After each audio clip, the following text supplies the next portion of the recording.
Primeira leitura que nós faremos essa noite, seguindo a série de pregações da primeira epístola do apóstolo Paulo aos Coríntios, é Deuteronômio capítulo 24. Vamos ler versículos 1 até 4 dessa parte.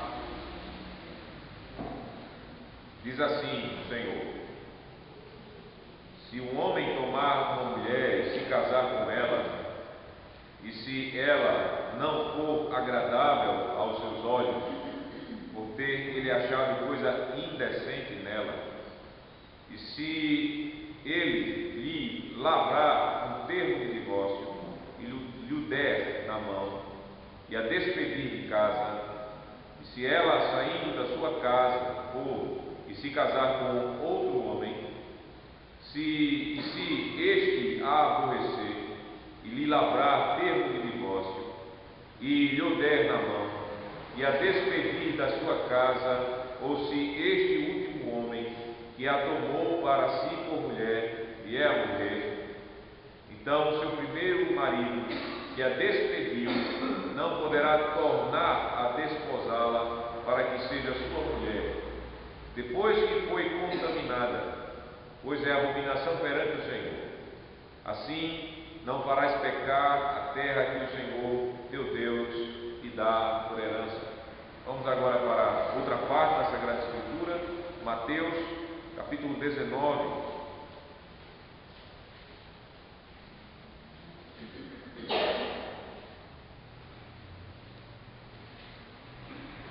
Versículos 1 a 12.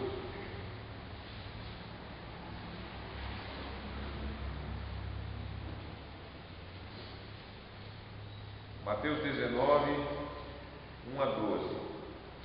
E aconteceu que, concluindo Jesus estas palavras, deixou a Galiléia e foi para o território da Judéia, além do Jordão. Seguiram-no muitas multidões e curou-as ali. Vieram a ele alguns fariseus e o experimentavam, perguntando: é lícito ao marido repudiar sua mulher por qualquer motivo? Então respondeu ele: não tendes lido que o Criador, desde o princípio, os fez homem e mulher, e que disse: por esta causa deixará o homem pai e mãe, e se unirá à sua mulher, tornando-se os dois uma só carne? De modo que já não são mais dois, porém uma só carne. Portanto, o que Deus ajuntou, não o separe o homem. Replicaram-lhe: por que mandou então Moisés dar carta de divórcio e repudiar? Respondeu-lhes Jesus: por causa da dureza do vosso coração, é que Moisés vos permitiu repudiar a vossa mulher. Entretanto, não foi assim desde o princípio. Eu, porém, vos digo: quem repudiar a sua mulher, não sendo por causa de relações sexuais ilícitas, e casar com outra, comete adultério, e o que casar com a repudiada, comete adultério. Disseram-lhe os discípulos: se essa é a condição do homem relativamente à sua mulher, não convém casar.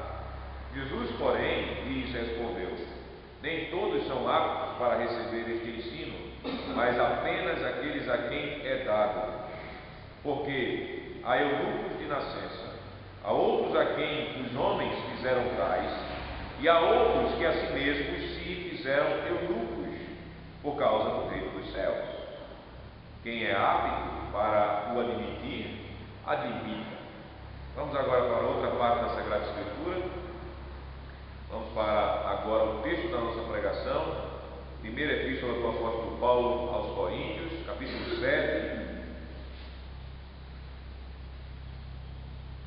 Nós iremos ler apenas os versículos 10 e 11 dessa passagem, que são os textos da nossa pregação nesta noite.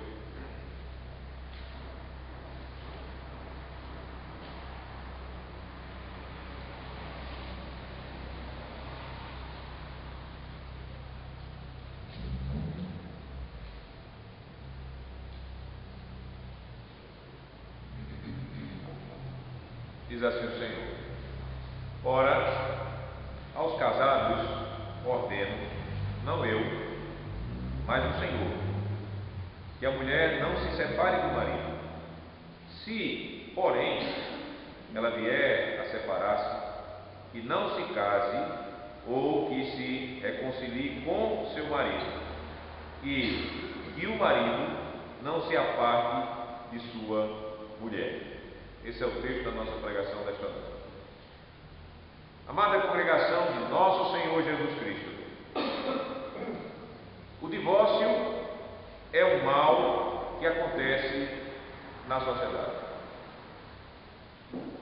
mas não somente na sociedade de hoje.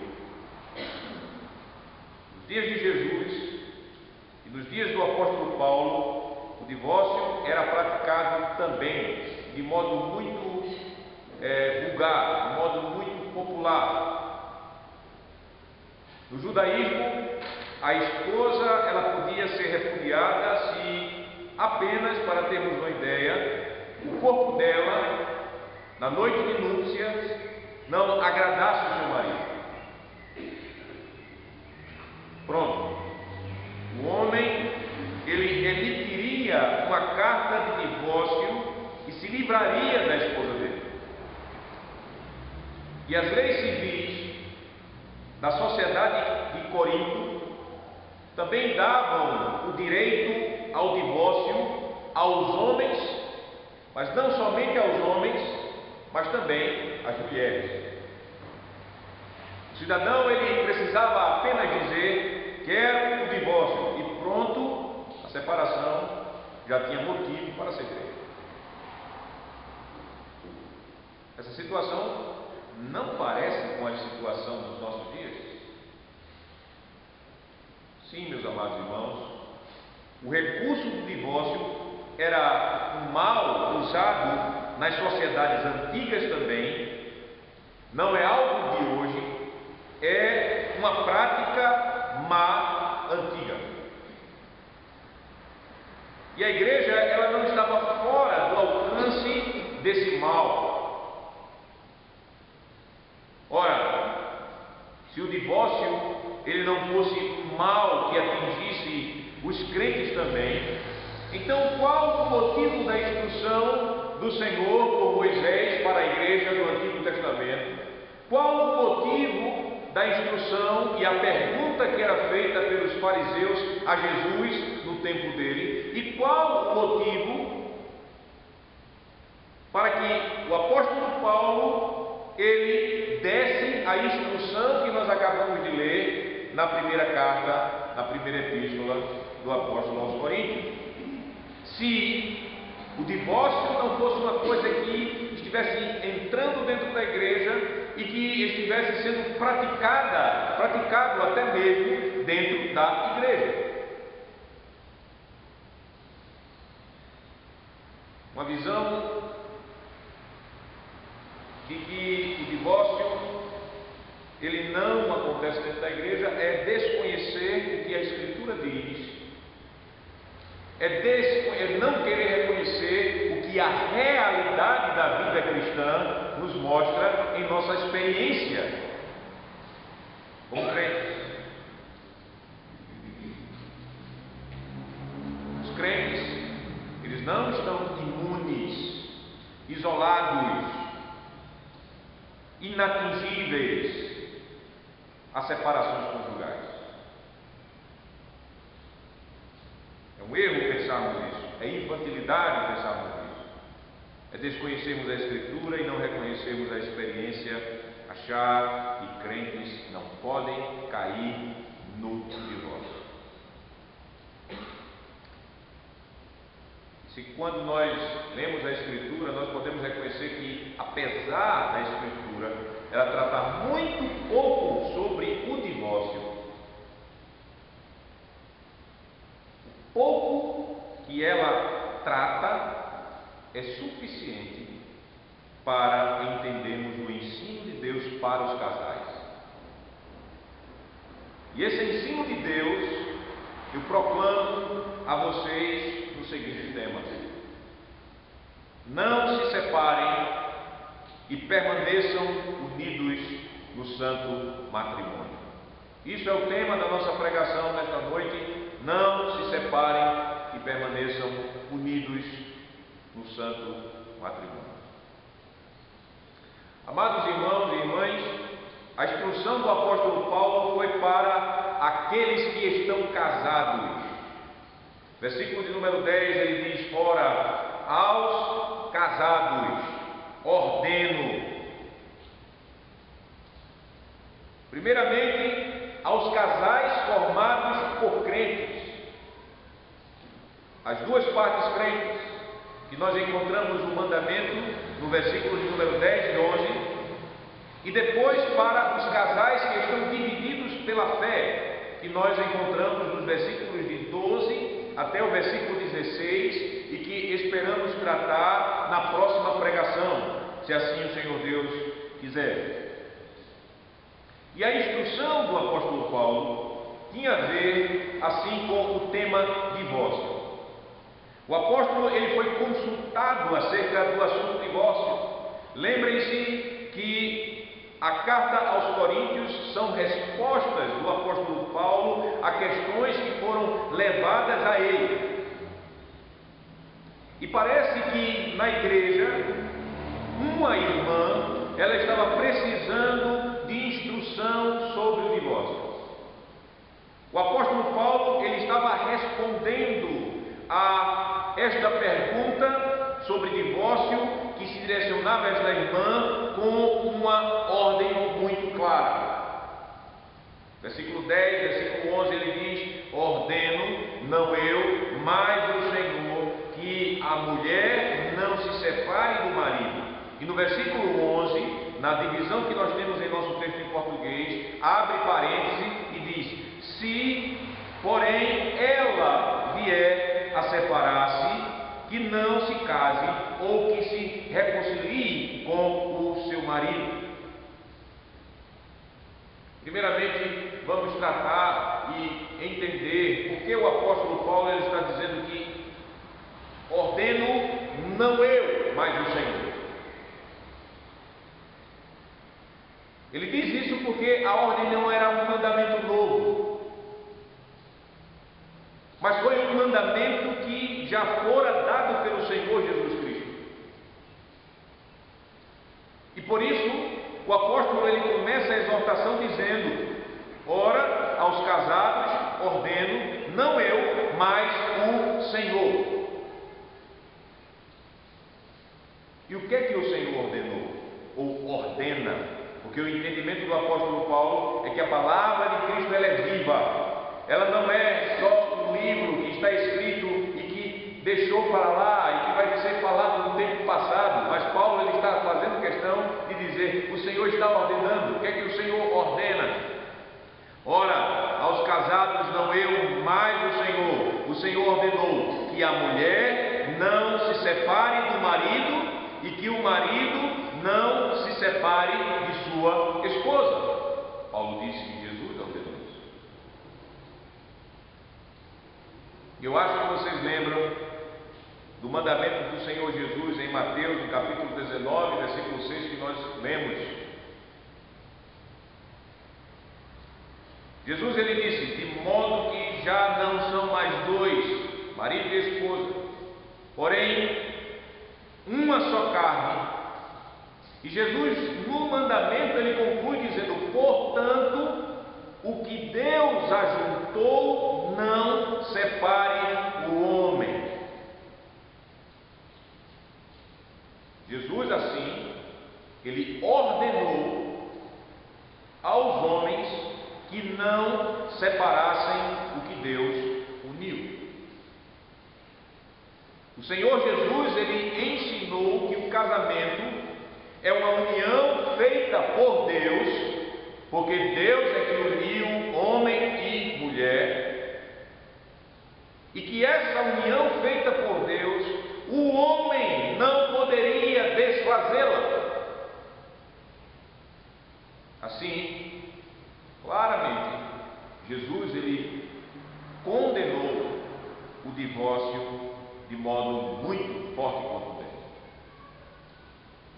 O divórcio é condenado por Deus, e o divórcio é uma concessão que Deus dá para dois casos específicos e apenas.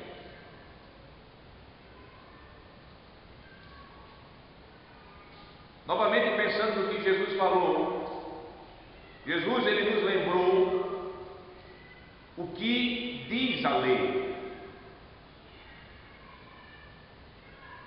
O divórcio é uma concessão em caso de traição e quando não há perdão emitido pelo cônjuge que foi traído. Nesse caso, pela dureza do nosso coração, o divórcio podia ocorrer. Deuteronômio capítulo 24 foi lembrado por Jesus, quando Jesus ele ensinou isso. E assim, a carta de divórcio, ela foi ordenada por Deus em Deuteronômio. Não foi uma invenção de Moisés, mas foi Deus, por meio de Moisés, que estava decretando e dando a permissão do divórcio para Israel. E por que essa carta foi ordenada ou criada por Deus para ser aplicada pela igreja do Antigo Testamento? Foi ordenada para proteger o casamento, regulando o que torna lícita a separação. Porque imagine, meus amados irmãos, se Deus deixasse a sua igreja no Antigo Testamento à sua própria disposição mental como pecador, o que seria? Seria o que acontecia dentro das sociedades ímpias, pagãs, ao redor da igreja. Então Deus, para proteger o casamento e para mostrar a sua forte instituição do casamento, Ele permitiu que carta de divórcio fosse emitida. Além disso, foi também dada a carta de divórcio para proteger as esposas do abuso de maridos malvados que poderiam desonrá-las, desprezá-las sem motivo algum, de modo gratuito, como acontecia já no tempo de Moisés, como aconteceu durante o tempo da história do Antigo Testamento e nos tempos de Jesus. Tanto que você lembre que a conclusão lógica dos discípulos, quando ouviram Jesus, ele ensinando sobre a carta de divórcio em conexão com Gênesis capítulo número 2, ele disse: isso é muito difícil. Porque Jesus disse: você só pode repudiar a esposa somente em questão de relações sexuais ilícitas. Então os discípulos disseram: isso é muito difícil, como é que vai ser então? Jesus chegou e disse: é assim mesmo. Só nesse caso. Então, não poderia ser feito festa de divórcio. Os homens malvados não poderiam estar agora abusando das mulheres, usando-as e desprezando-as. Então a carta de divórcio também foi dada pelo Senhor para proteger as mulheres dentro da igreja. Esse é o primeiro caso. Jesus disse: somente o divórcio é permitido em caso de relações sexuais ilícitas, traição, pecado contra o sétimo mandamento. Segundo caso, para se conceder o divórcio, é quando uma das partes do casal abandona definitivamente o lar. Isso nós vamos tratar mais adiante. Jesus ele não tratou sobre esse caso específico, porque isso não era uma situação que Jesus vivia em sua época. Quem tratou isso foram os apóstolos quando a igreja estava entrando em meio ao mundo pagão. Casamentos onde um membro aceitava a fé e outro membro ficava fora da fé. Então a fé começava a fazer conflitos entre aquele casal, e aí acontecia que um casal resolvia: eu não quero ficar com esse crente não, ou eu não quero ficar com essa crente não, então tchau, e ia embora. Então, o Espírito Santo, ele deu o mandamento ao apóstolo Paulo, 1 Coríntios, capítulo número 7, versículo de número 15, que chegou para orientar a igreja a como e os casais crentes, os casais mistos, nesse caso aqui, a parte crente desse casal misto, ele deveria reagir caso o seu cônjuge abandonasse o lar. Então, no versículo número 15, 1 Coríntios 7,15, o apóstolo, ele dá o mandamento, ele diz: mas se o descrente quiser apartar-se, que se aparte. Em tais casos, não fica sujeito à servidão, nem o irmão, nem a irmã. Deus vos tem chamado a paz. Servidão aqui que ele fala é o vínculo do casamento, como o apóstolo Paulo falou em Romanos, no capítulo 7. Não está mais, quando acontece o abandono definitivo do lar, aquela parte crente que foi abandonada, sendo irmão ou irmã, não está mais presa àquela outra parte. Então, o que eles vão fazer? O divórcio vai acontecer, divórcio. Ele não vai logo, fulano foi embora, vai buscar um novo cônjuge. Não, o divórcio irá entrar em ação da parte crente. Nós iremos tratar isso com mais detalhes em sermões, no próximo sermão. Mas o caso que foi levado a Paulo não era um processo de divórcio iniciado por causa de uma traição ou por causa de um abandono do lar. Era uma irmã que, por motivos que nós não conhecemos, resolveu iniciar o processo de separação de seu marido. E como a gente pode imaginar que era uma irmã? Porque você nota que o apóstolo Paulo, ele começou a tratar o assunto pela mulher. Veja aqui no capítulo número 7, versículo 10, ele diz: ora, aos casados ordeno, não eu, mas o Senhor, que a mulher não se separe do marido. E quando, no versículo 11, que nós temos aqui no versículo 11, mas no texto original pode ser no versículo 10, diz: se porém ela vier a separar-se, que não se case ou que se reconcilie com seu marido. Então é feito fosse um aposto, feito fosse uma explicação a mais do que estava acontecendo. Não é uma coisa assim que deve ser desapercebida, porque quando Jesus ele tratou sobre o divórcio, ele falou do homem, claro, por causa do contexto que era bem forte dentro da cultura judaica, o divórcio ser algo para o homem. E quando também tratou em Marcos, o Espírito Santo levou Marcos a falar nesse mesmo princípio, tratando também mulher, mas colocando as coisas em ordem. Mas aqui você vê que o apóstolo Paulo, ele trata primeiro da mulher e dá uma explicação a mais no versículo 11.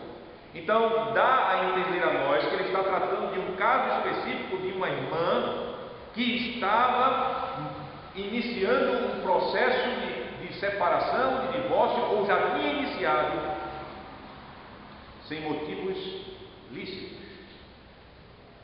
sem ser por causa de traição, sem ser por causa de abandono definitivo do lar. Então, a ordem do apóstolo para essa irmã, que era membro da igreja, podemos resumir em duas, mas eu prefiro colocar em três mandamentos claros para essa irmã. O primeiro mandamento é que ela não se separe do marido. Ele já falou: ordeno não eu, mas o Senhor, que a mulher não se separe do marido. Esse é o primeiro mandamento para esse caso que o apóstolo dá. É uma ordem do Senhor, e que ele complementa no versículo de número 11, que essa ordem do Senhor não era somente para aquela mulher, mas também para o marido.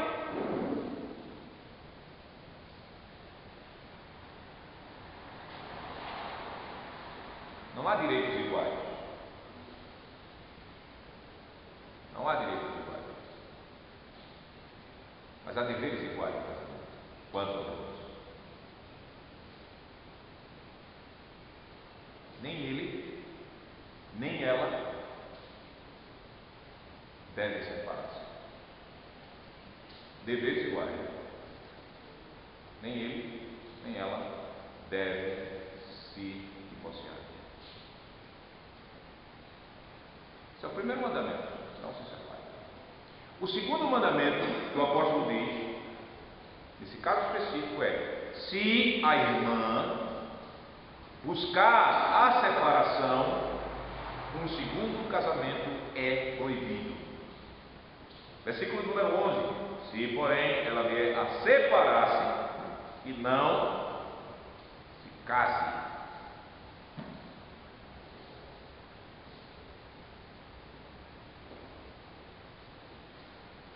O apóstolo, ele está tratando de algo real, não é ficção, não é teoria. O apóstolo, ele não nega a realidade de uma separação entre crentes. Pode acontecer. Eu acho que talvez você conheça algum crente, casal crente, que por fraqueza, pecado, sei lá o que, eles se separaram sem motivos bíblicos. Acontece na igreja separação. Mas ao mesmo tempo, meus amados irmãos, o apóstolo, ele expõe o dever daquela crente e, por tabela, o dever de todos os crentes. Paulo, ele não diz àquela irmã: parta para um novo relacionamento, irmã.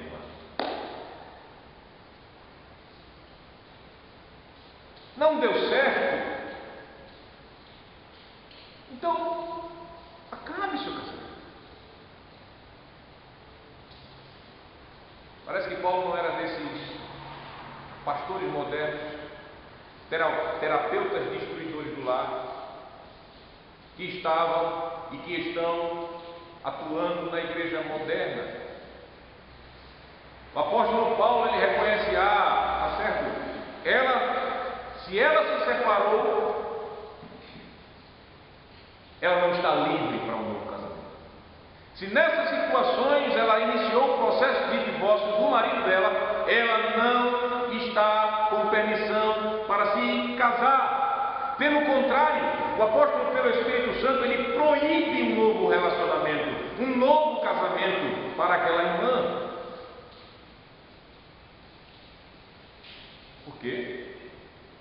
Porque não há motivo bíblico para aquela irmã se separar do seu marido, rompendo o pacto do casamento, rompendo a aliança do casamento. Um novo casamento seria adultério grosseiro, seria quebrar o sétimo mandamento. Então o apóstolo Paulo diz, como diz no versículo 11: se porém ela vier a separar-se e não se casa, bom. Terceira ordem: se reconcilie com seu marido. Veja o texto: ou que se reconcilie com o seu marido. Está assim na sua Bíblia?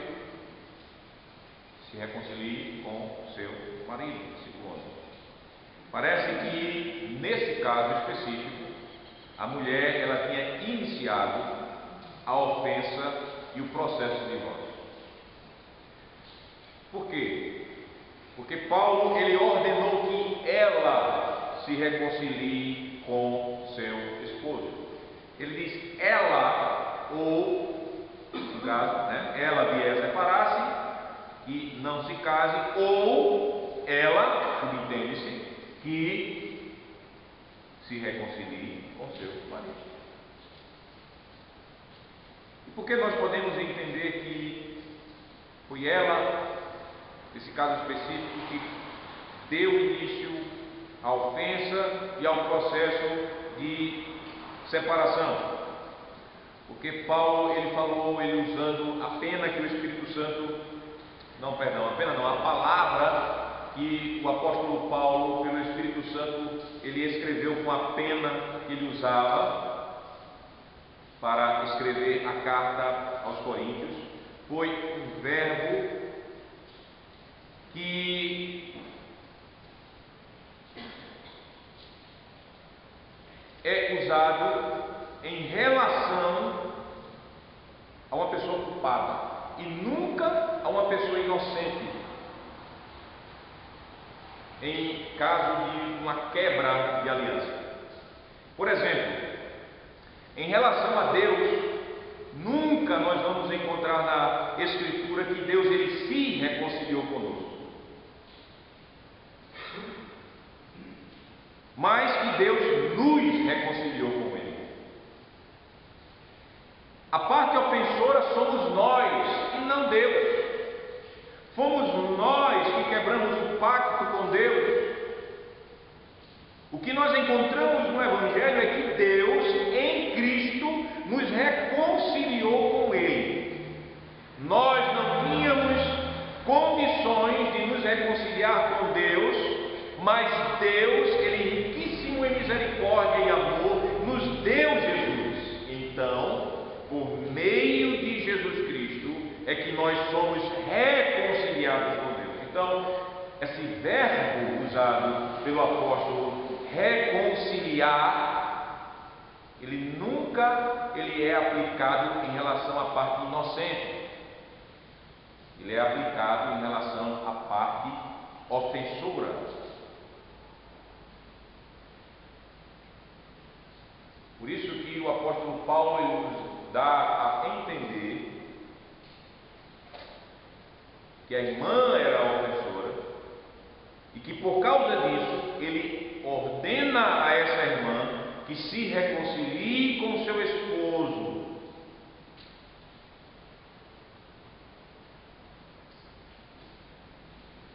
Ele está dizendo para ela assim, para que ela se arrependa do pecado que ela cometeu contra o seu esposo. Ele está dizendo para essa irmã, para que ela busque o seu marido, para que ela reconheça o seu pecado e peça perdão a ele e busque restaurar o pacto do casamento que ela estava buscando quebrar.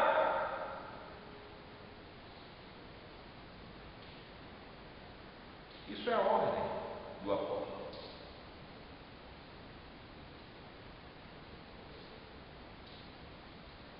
Ela vier a separar-se e não se case, ou que se reconcilie com seu marido.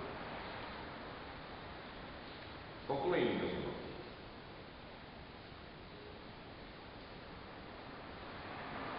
Não sabemos o que a irmã fez com o mandamento expresso por Paulo para ela. Não sabemos qual foi o resultado. Não sabemos o que ela catou. Se ela não se separou e ela buscou a reconciliação com seu marido, se ela continuou o processo de divórcio, se ela se desviou do caminho e caiu em adultério, contraindo um novo casamento.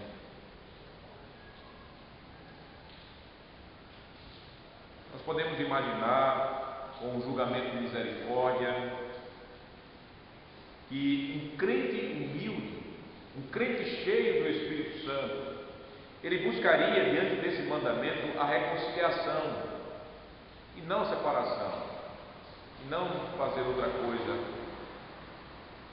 a não ser manter o casamento. Mas a igreja aqui na terra nós sabemos como é. A igreja aqui na terra ela é militante, ela está no meio de uma batalha, ela está no meio de uma luta, onde nessa luta os membros da igreja manifestam muitas fraquezas e até pecados grosseiros. Além disso, e não somente isso, Nem todos os crentes reagem do mesmo modo igual em relação à prática dos mandamentos do Senhor. E outra coisa até real, mas pior, é que nem todos aqueles que estão dentro da igreja visível são verdadeiros crentes em Jesus Cristo. Então nós não sabemos. O Espírito Santo ele nos privou do resultado desse ensino. Talvez, se assim for a vontade do Senhor, na eternidade nós iremos descobrir o resultado dessa palavra de Cristo para essa irmãzinha que estava lá em Corinto, passando esse problema, e que Deus a usou para que, por meio das fraquezas dela, nós pudéssemos estar recebendo algo que é muito certo. O que? Esse ensino. Porque o que nós temos de certo aqui, que podemos ter como certeza, é que nós não podemos ter uma visão leviana do divórcio. Isso é certo, isso é claro, isso sabemos que é a vontade de Deus. Não podemos ser mundanos e pensarmos: se não der certo, separa. Não, meus irmãos. O Senhor diz para nós que o homem não separe o que Deus uniu. Jesus diz isso. O apóstolo repete isso. O divórcio, meu irmão, minha irmã, não é opção dada pelo Espírito Santo para casais em conflito. Especialmente para os casais crentes, cristãos. Satanás, o inimigo número 1 de Deus e de toda a criação de Deus, e o casamento está entre as criações do Senhor. E o mundo jaz no maligno e debaixo do juízo de Deus, e cujo príncipe, por causa do juízo de Deus, é Satanás.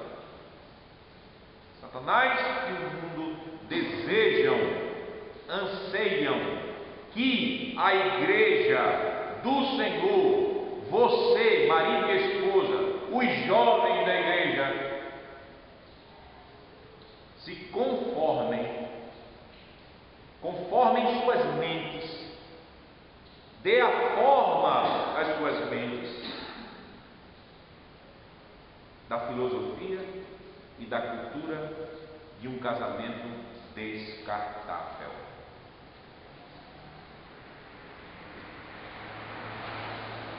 Vai sendo anticultural.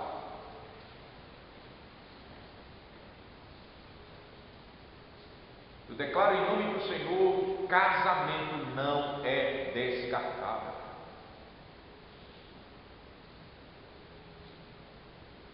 Casamento é um pacto que não deve ser quebrado pelo homem e nem pela mulher. No casamento, Deus ele cola, sabe aquela cola super bonder que todo mundo fica doidinho para não deixar que ela pegue no dedo e grude no dedo.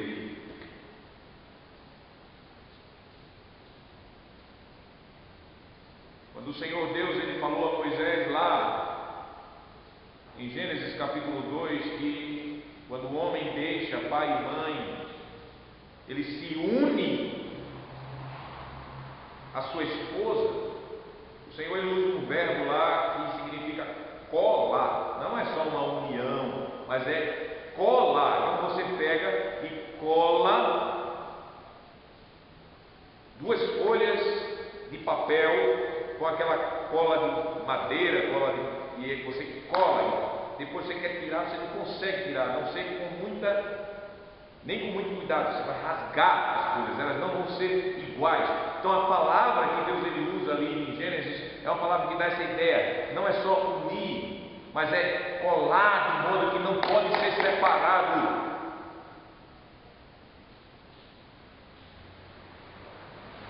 Deus ele colou você ao seu esposo e colou você à sua esposa.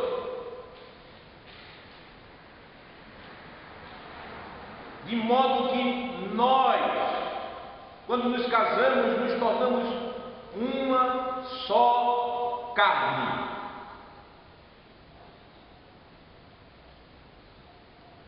Quando o divórcio ele é iniciado, é como você estivesse rasgando o seu corpo em duas partes. Você pode imaginar você se rasgar, você pegar de um lado e do outro e rasgar o seu corpo sem anestesia em duas partes.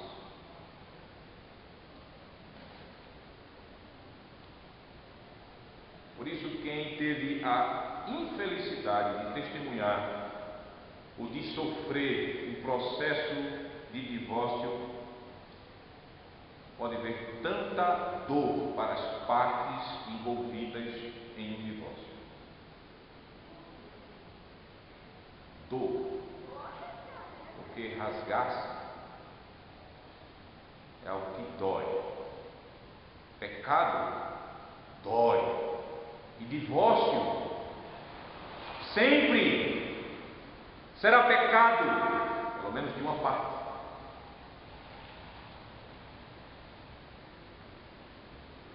E pecado dói. Como na nossa cultura, na cultura grega, a mulher poderia pedir divórcio e se divorciar do seu esposo com base somente no desejo dela. Era diferente da cultura judaica, onde a esposa não tinha o direito de se divorciar de seu esposo. Mas, quando o Evangelho ele chega, o Evangelho ele é contra a cultura do divórcio iniciada pelo homem ou pela mulher, não importa. É contra. O Evangelho não mudou. O Evangelho não criou essa ideia light de graça barata, onde as pessoas não vivem a lei de Deus, onde as pessoas acham que Jesus é amor, então eu posso viver um livre amor, eu posso estar hoje com minha esposa, me divorciar com ela e vou procurar outro relacionamento sem precisar de mais nenhuma, um motivo a não ser o meu desejo. O Evangelho não muda a minha responsabilidade de se manter unido com a minha esposa e vice-versa.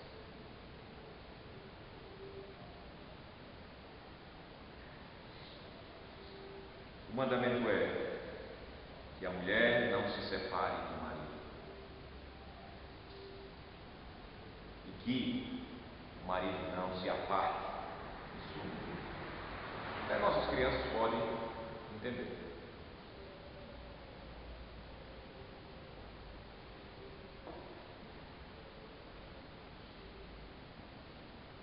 Se um casamento, porque a realidade é essa,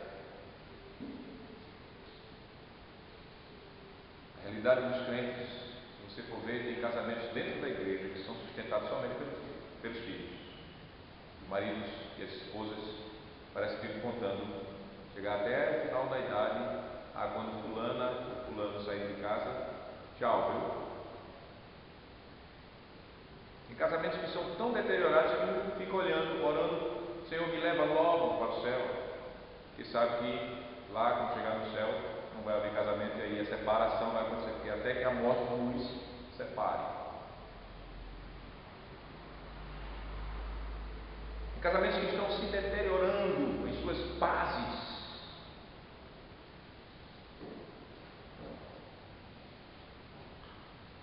E imagine o bombardeio vindo de dentro, o bombardeio vindo de fora, dessa cultura maligna, anticristã, de divórcio. Imagine a pressão para esses casais que estão com seus fundamentos sendo deteriorados. e somente buscar uma justificativazinha para dizer: ah, não aguento mais, olha pastor, o senhor não conhece ele, viu? O senhor não conhece ela.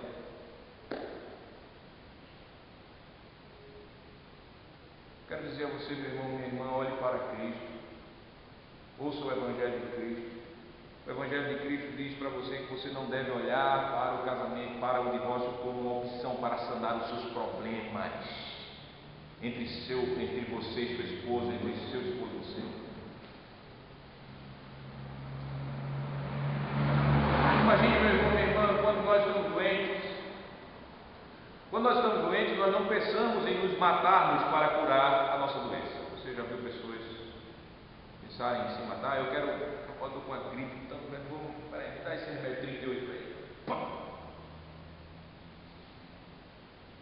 Você pensa nisso? Ou quando nós estamos vendo a nossa casa com infiltração pesada nos seus alicerces, nós não pensamos, especialmente no inverno, nós vamos destruir a casa e a gente vai ficar sem casa agora. Vamos lá. Ninguém pensa em destruir a sua casa por causa de infiltrações nos alicerces. No casamento, parece que certos casais não usam essa boa lógica de buscar a cura da doença não na morte, de buscar consertar os fundamentos de suas casas não com a destruição da casa.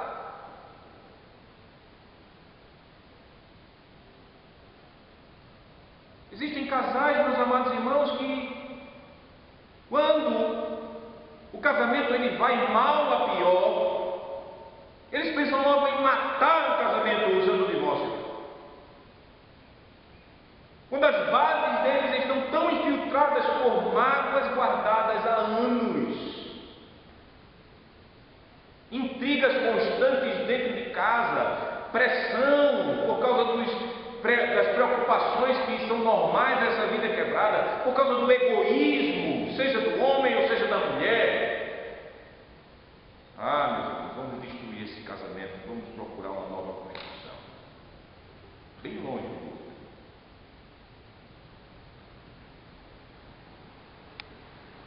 É assim que você trata? Não. Nem mesmo, vou dizer uma coisa para você. Nem mesmo no caso de adultério, nem mesmo no caso de abandono definitivo do lar, nem mesmo nesses casos que são lícitos pela lei do Senhor, o divórcio precisa ser a primeira opção para ser usada.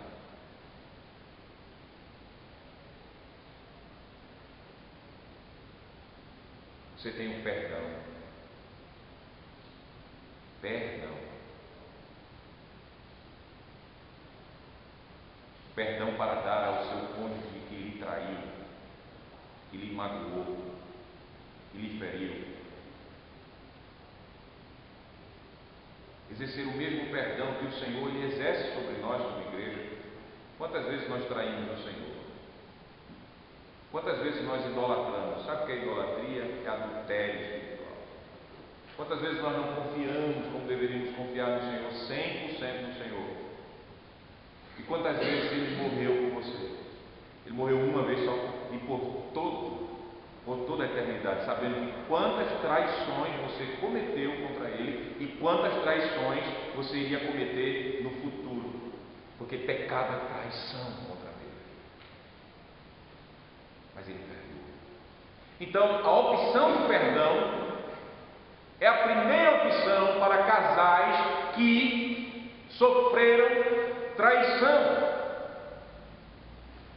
Não, irmãos. Outra opção que o Espírito nos chama é buscar a reconciliação. Quem busca a reconciliação é aquele que ofendeu. Se eu sei que eu ofendi a minha esposa, ou se eu sou uma mulher, ofendi o meu marido, eu não devo perder a esperança no Evangelho de Jesus Cristo. Eu devo em humildade buscar o meu cônjuge que eu feri profundamente.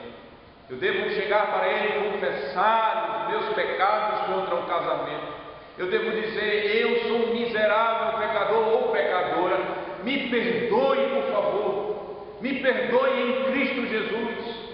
Se é crente, isso é muito mais poderoso. Me perdoe como Jesus te perdoou. Eu te amo. Deixar todo orgulho. Entender e fazer como você fez com Jesus Cristo, quando Ele chegou a você com o Evangelho, e Ele poderosamente falou a você: você pecou contra mim, arrependa-se, senão você vai morrer. E você caiu, na graça de Deus, claro, você caiu aos pés de Jesus e disse: Senhor, eu confesso a Ti os meus pecados, perdoa-me, Senhor, me reconcilia contigo.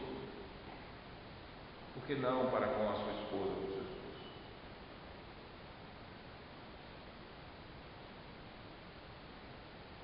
Reconciliação. Trate os problemas que estão acontecendo em seu casamento, não conforme o mundo, conforme o Evangelho.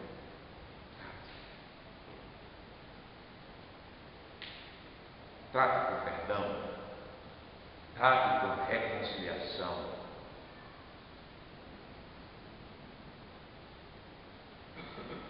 Trate. Não recorra à sabedoria do mundo que está aí oferecendo terapias para casais. E nessas terapias, o que é frisado em mais é a individualidade, os interesses particulares, as ações compensatórias. Você cede aqui porque você vai ter proveito, você cede ali porque você vai ter proveito. Vai ser apresentado a você os seus filhos, e vai ser apresentado a você caso ele mostre todos os recursos segundo a sabedoria humana, mas que não vai conseguir levar você a voltar atrás e abrir mão do seu orgulho, a dizer: então,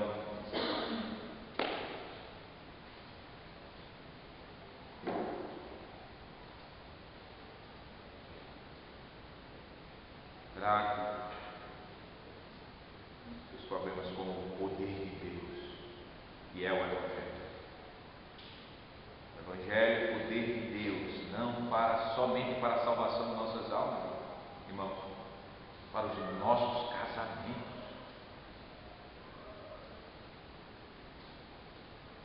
Nunca tenha o divórcio como opção. Para encerrar, e o que dizer daqueles que chegam à igreja já no segundo casamento, ou no terceiro casamento, ou no quarto casamento?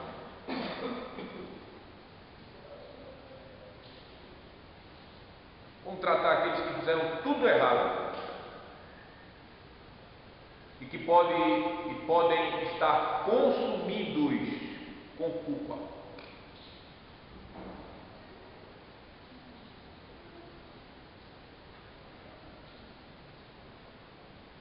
O Evangelho é a boa notícia. O Evangelho é a boa notícia para esses pecadores também. Deus, Ele nos resgata, meus irmãos, onde nós estamos. Deus, Ele não nos resgata naquele lugar onde nós deveríamos estar, com tudo certinho em nossa vida.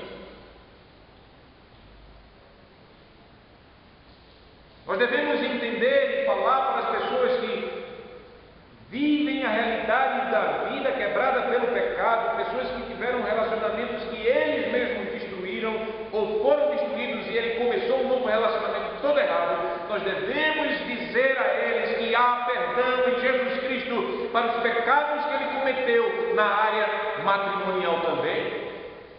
há perdão.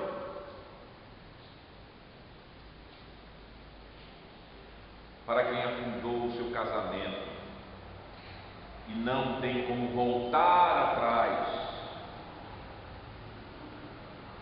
voltar aos seus antigos casamentos passados e reconciliar a antiga união matrimonial quebrada.